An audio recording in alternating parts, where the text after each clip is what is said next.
Hello students, welcome on my YouTube channel Burnol science and this is me Gyanu Modi. तो चलिए आज हम लोग शुरू करते हैं आज का टॉपिक। और आज का टॉपिक है triangle law of vector addition. तो आज हम लोग जो है डिराइव करने सीखेंगे formula triangle law of vector addition, यानी दो वेक्टर को ट्रायंगल लॉ से कैसे जोड़ते हैं सीखेंगे। ठीक है, तो चलिए शुरू करते हैं part 3 triangle of vector addition. तो इससे पहले कि हम इस डेरिवेशन को सीखें, कुछ बातों को समझना बहुत जरूरी है, जैसे कि एडिशन ऑफ वेक्टर्स जो होता है। देखिए ये सब बातें जानना बहुत जरूरी है इस डेरिवेशन को सीखने से पहले, कि जब भी हम लोग कोई दो वेक्टर को जोड़ते हैं, किसी दो वेक्टर को जब हम जोड़ते हैं तो इनका नेचर सेम होना चाहिए। अलग अलग नेचर के वेक्टर्स कभी नहीं जुड़ते हैं।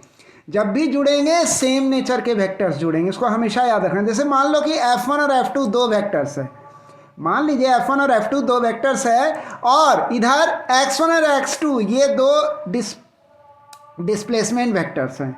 इधर दो फोर्स वेक्टर है F1 और F2, और इधर दो डिस्प्लेसमेंट वेक्टर है X1 और X2। तो अगर हम F1 और F2 को जोड़ते हैं, अगर हम F1 और F2 को जोड़ते हैं तो ये पॉसिबल है, ये जुड़ेंगे। क्यों जुड़ेंगे? क्योंकि दोनों सेम टाइप के वेक्टर हैं, यानी दोनों सेम टाइप के वेक्टर, यानी दोनों किस कैटेगरी में आते हैं? फोर्स कैटेगरी में आते हैं दोनों वेक्टर्स। इसलिए F1 और F2 अगर हम जोड़ते हैं तो ये सही है। ठीक है, ये जुड़ सकता है, कोई दिक्कत नहीं है, आराम से हो सकता है। लेकिन अगर हम कह दें कि हम F1 फोर्स को किससे जोड़ रहे हैं? X2 डिस्प्लेसमेंट से, तो ये जो जोड़ेंगे ना इन दोनों वेक्टर्स को अगर, तो ये गलत होगा, ये नहीं जुड़ेंगे। क्यों नहीं जुड़ेंगे? उसका कारण है कि F1 जो है वह फोर्स कैटेगरी का है और X2 जो है वह डिस्प्लेसमेंट कैटेगरी का है, तो दोनों का टाइप अलग अलग हो गया। इसलिए F1 और X2 वेक्टर्स, ये दोनों वेक्टर्स अगर हम जोड़ते हैं तो ये गलत है, ये नहीं जुड़ेंगे, है ना, ये पॉसिबल नहीं है। तो ये बात जो है अब क्लियर हो गई आपके दिमाग में, समझ में आ गया। अब आते हैं कि देखिए तीन लॉज होते हैं वेक्टर एडिशन के, समझिएगा जरा। वेक्टर्स जो ऐड होते हैं ना, ये तीन लॉज होते हैं। इन तीनों लॉज में को हम अप्लाई कर सकते हैं वेक्टर्स को जोड़ने के लिए। तो जो सबसे पहला लॉ है वेक्टर को जोड़ने के लिए वह है ट्रायंगल लॉ। ये लॉ ट्रायंगल लॉ जो होता है, ये फर्स्ट लॉ जो कि हम लोग यूज़ करते हैं वेक्टर को जोड़ने के लिए। लेकिन कितने वेक्टर्स को जोड़ने के लिए इसका इस्तेमाल होता है? दो वेक्टर्स को।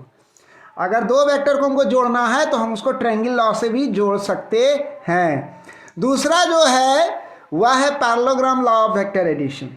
हम पैरेललोग्राम लॉ से भी जो है क्या कर सकते हैं? वेक्टर्स को जोड़ सकते हैं पैरेललोग्राम लॉ से। लेकिन इसमें भी क्या लिमिटेशन है? दो वेक्टर्स को ही जोड़ सकते हैं, है ना, एक बार में दो वेक्टर्स को जोड़ सकते हैं। अब तीसरा तरीका है, तीसरा लॉ जो है जिसके जरिए हम वेक्टर को जोड़ सकते हैं वह पॉलीगॉन लॉ। इसके जरिए भी हम लोग वेक्टर को जोड़ सकते हैं, और इसमें हम लोग दो से अधिक वेक्टर्स अगर अवेलेबल हैं तो उनको हम पॉलीगॉन लॉ के जरिए जो है जोड़ेंगे। तो ये तीन बेसिक लॉज होते हैं जिनका इस्तेमाल होता है वेक्टर्स को जोड़ने के लिए। तो आज जो ये जो वीडियो मैं बना रहा हूँ, अब आते हैं मुद्दे पर, अब आते हैं टॉपिक पर। जो थंबनेल आपने देखा कि इस थंबनेल में दिया गया था कि triangle law of vector addition को हम लोग सीखेंगे कि किस तरह से जो है triangle law of vector addition के बारे में जानेंगे, वेक्टर्स को कैसे जोड़ा जाता है। ये फॉर्मूला हम लोग डिराइव करेंगे, एक्चुअल में triangle law of vector addition का फॉर्मूला डिराइव करेंगे, है ना। तो देखिए अब इसके बारे में समझिए कि triangle law of vector addition सबसे पहली बात कहता क्या है। ये क्या कहता है? ये कहता है कि आप दो वेक्टर्स को जो है ना जोड़ सकते हैं। ये दो वेक्टर्स कैसे होने चाहिए? ये दो वेक्टर्स जो है ना, इनको हम रिप्रेजेंट कर सकते हैं किस रूप में? किसी ट्रायंगल का दो साइड्स के रूप में रिप्रेजेंट कर सकते हैं जो कि सेम ऑर्डर में हो। क्या हो? ये दो वेक्टर कुछ इस तरह से होंगे कि ये एक ट्रायंगल के दो साइड्स को रिप्रेजेंट करेंगे। और किस तरह से रिप्रेजेंट करेंगे? सेम ऑर्डर में रिप्रेजेंट करेंगे। तो इन दोनों वेक्टर्स का जो रिजल्टेंट होगा, इन दोनों वेक्टर्स को जोड़ने जो रिजल्टेंट मिलेगा वह दरअसल में इस ट्रायंगल का थर्ड साइड होगा अपोजिट ऑर्डर में। यही कहना है triangle law of vector addition का। अब इसको विस्तार से समझते हैं। ये तो डेफिनेशन हो गया, लेकिन ऐसे समझ में नहीं आएगा, सब उल्टा पुल्टा होगा। तो सबसे पहले ऐसे समझते हैं, मान लीजिए कंसिडर कीजिए दो वेक्टर है, एक ए है दूसरा वेक्टर बी है, ये रहे दो वेक्टर, एक ए है दूसरा बी है। तो इन दोनों के बीच में सबसे पहले हम तय कर लेंगे एंगल। तो एंगल कैसे डिसाइड की जाती है, इन दोनों के वेक्टर के बीच में एंगल थीटा कैसे डिसाइड करेंगे, हम पिछले वीडियो में भी बताए थे। आप दो वेक्टर्स के टेल को जोड़िए, उन दो वेक्टर्स के बीच में जो एंगल होगा वही वह दोनों वेक्टर्स के बीच का एंगल। जैसे ये वेक्टर ए है, ये वेक्टर बी है, इन दोनों के टेल्स को कोइंसाइड करेंगे, टेल या ओरिजिन को कोइंसाइड करेंगे। ये देखिए कोइंसाइड हो गया ना। तो अब जो एंगल बनेगा ना इन दोनों वेक्टर्स के बीच में, ये एंगल थीटा है ना, ये बहुत इंपॉर्टेंट एंगल होता है। तो यही हो गया इन दोनों वेक्टर्स के बीच का एंगल। तो यहाँ सीख लिए कि किस तरह से एंगल निकाला जाता है दो वेक्टर्स के बीच में, किसी भी रूप में दिया हुआ दो वेक्टर्स, आपको कुछ नहीं करना, आपको सबसे पहले उन दोनों वेक्टर्स का टेल को कोइंसाइड करना है, उनको जोड़ देना है, इससे जो है हमको मिल जाएगा है ना दोनों वेक्टर्स के बीच का एंगल थीटा। अब इसके बाद क्या है, ए और बी जो है रिप्रेजेंट करता है दो साइड एक ट्रायंगल का सेम ऑर्डर में। ए और बी क्या रिप्रेजेंट करता है, दो साइड रिप्रेजेंट करता है एक ट्रायंगल का सेम ऑर्डर में। ये रहा दो साइड इस ट्रायंगल का सेम ऑर्डर में हुआ। सेम ऑर्डर क्या हुआ, सेम ऑर्डर हुआ, एक इधर से इधर एक इधर से इधर, सेम ऑर्डर हो गया है ना। तो ये क्या हो गया, ये ए और बी रिप्रेजेंट कर रहा है दो साइड एक ट्रायंगल का सेम ऑर्डर में। ए और बी ये दो साइड हुआ एक ट्रायंगल का सेम ऑर्डर में। तो सेम ऑर्डर का कहने का मतलब थोड़ा और समझते हैं। जब हम लोग किसी एक वेक्टर का एरो हेड को दूसरे वेक्टर के टेल के साथ कोइंसाइड करते हैं, किसी वेक्टर का एरो हेड को जब किसी दूसरे वेक्टर के टेल के साथ कोइंसाइड करते हैं, जैसे कि यहाँ वेक्टर बी जो है इसका एरो हेड को वेक्टर ए के एरो हेड पे मिला दिए, तो ये क्या हो गया, ए और बी क्या हो गया, ये ए और बी सेम ऑर्डर में आ गया। किस ऑर्डर में आ गया, सेम ऑर्डर में आ गया। और तो सेम ऑर्डर में आ गया, ये ए वेक्टर, ये हो गया ए वेक्टर डॉट डॉट डॉट, ये हो गया बी वेक्टर। सेम ऑर्डर पे बी वेक्टर का एरो हेड ए वेक्टर के टेल पर है, सेम ऑर्डर में है, तो इसको बोलते हैं हम लोग सेम ऑर्डर बोलेंगे।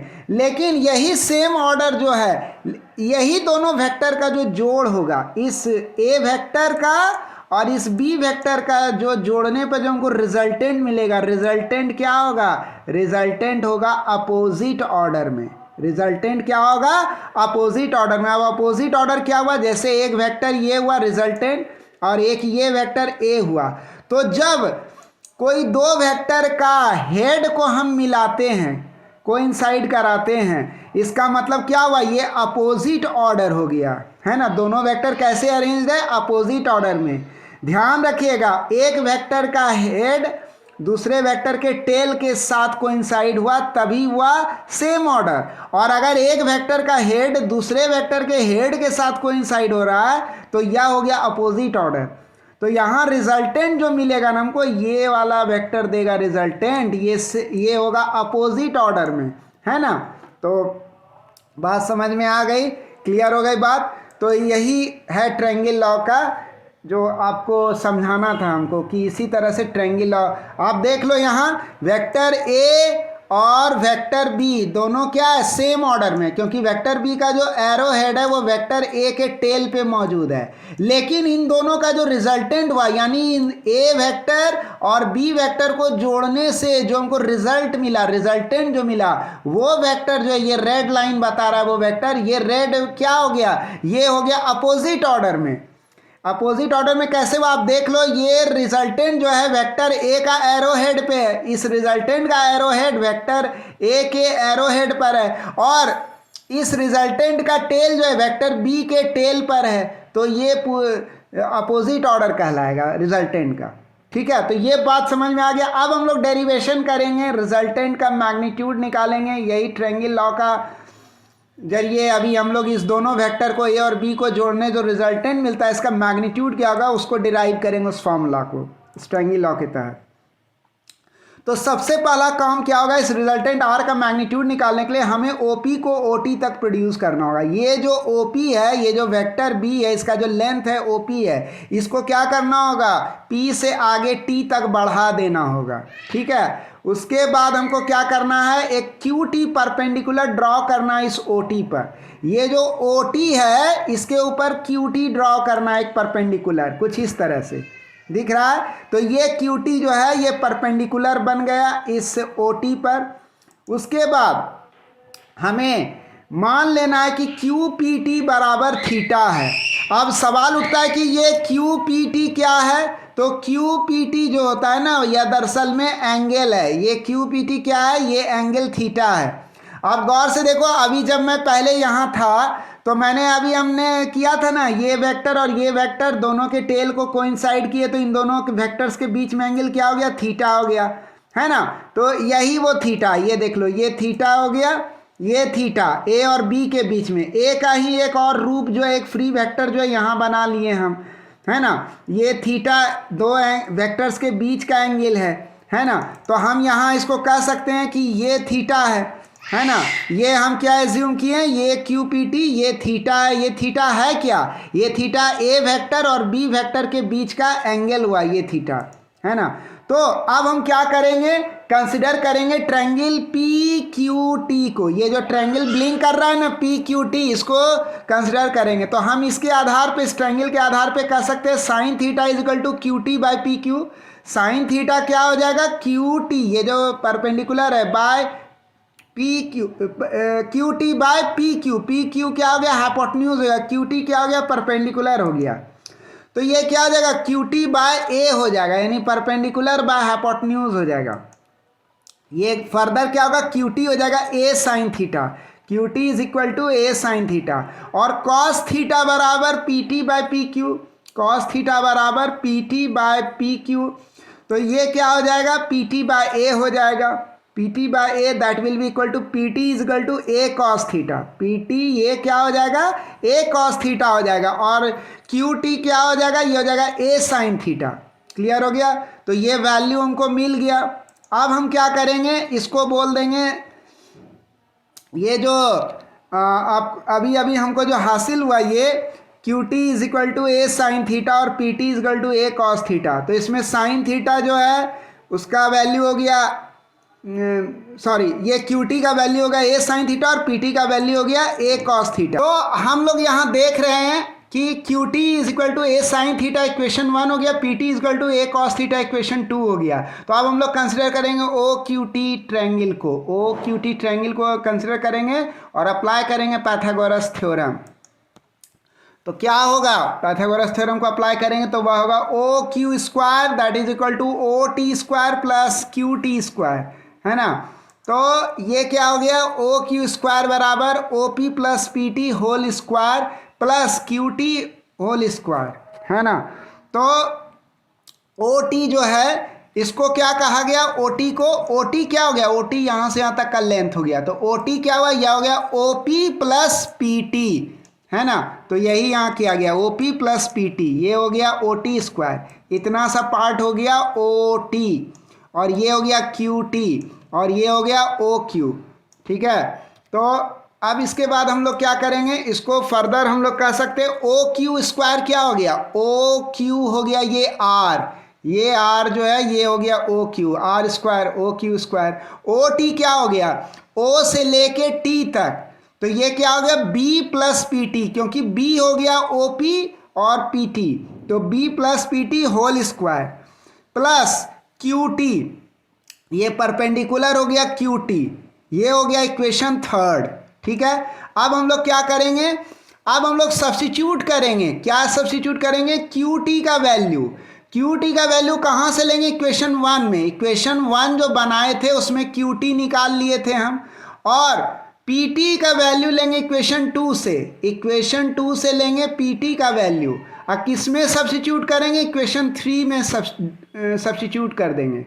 तो क्यू टी के जगह ये वैल्यू डाल देंगे ए साइन थीटा, और पी टी की जगह ए कॉस थीटा डाल देंगे, ये कुछ इस तरह से, ये इक्वेशन 3 है, ये हट गया।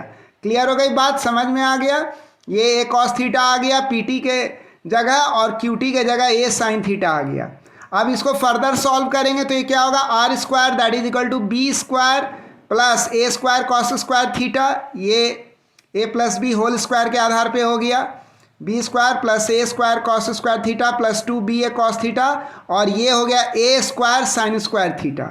फर्दर अब हम क्या करेंगे, अब हमको जो है A square sine square theta को जो उठा करके यहाँ लेते आना है, और ए स्क्वायर कॉस स्क्वायर थीटा यहीं पे रह जाएगा, और इसको जो है उठा करके इस जगह ले आना है। ठीक है, तो वही चीज़ की एक्सचेंज कर दिए, बी ए कॉस थीटा अंत में आ गया और ये यहाँ आ गया इसके साथ ए स्क्वायर कॉस स्क्वायर थीटा के साथ। अब हम क्या करेंगे, यहाँ पर ए स्क्वायर को कॉमन ले लेंगे, यहाँ पर जो है ए स्क्वायर, इसको भी ए स्क्वायर है और इसको भी ए स्क्वायर है, तो ए स्क्वायर कॉमन ले लिए, यहाँ ए स्क्वायर कॉमन ले लिए, ये हो गया sine square plus cos sine square theta plus cos square theta. अब आगे क्या करेंगे, तो हम कह सकते हैं कि ये जो है sign square theta plus cos square theta, तो ये क्या हो जाएगा, ये 1 हो जाएगा, ए स्क्वायर 1, ये हो गया 2ba कॉस थीटा, इधर हो गया बी स्क्वायर। फर्दर सॉल्व करने पर क्या हो गया, B square A square plus 2ba cos theta, यही हो गया आर का मैग्नीट्यूड।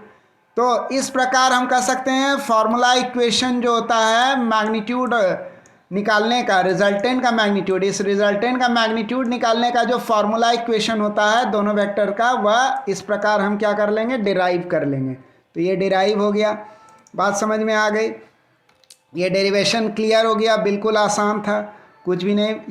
यही वो फॉर्मूला है जिसके ज़रिए हम वेक्टर ए और वेक्टर बी को जोड़ने पर उसका क्या रिजल्टेंट होगा, वो रिजल्टेंट जो निकलेगा ना वो इस तरह से निकलेगा। ध्यान दीजिएगा एक बात पर, जैसे होता है ना आपके दिमाग में चल रहा होगा ये वाला वेक्टर 5 न्यूटन है मान लीजिए, और ये वाला वेक्टर जो है 10 न्यूटन है, तो अमूमन क्या लोग सोचते हैं कि 5 न्यूटन है 10 न्यूटन है, दोनों को जोड़ेंगे तो 15 न्यूटन होगा। गलत गलत गलत, ये वेक्टर है भाई, इसमें डायरेक्शन है, इसको जोड़ने पर कितना मैग्नीट्यूड होगा रिजल्टेंट का, वो ऐसे जो जनरल हम लोग अलजेब्रिक तरीका से जोड़ते हैं वैसे नहीं जुड़ेगा, ये वेक्टोरियली जुड़ेगा और इस फॉर्मूला से जुड़ेगा। ये फॉर्मूला बताएगा कि ये रिजल्टेंट आर का मैग्नीट्यूड कितना होगा, ये होगा under root B square plus A square plus 2ba cos theta, जहाँ कॉस थीटा क्या है, वह है वेक्टर ए और वेक्टर बीच में जो ये जो एंगल है ये कॉस थीटा, ये थीटा है ना।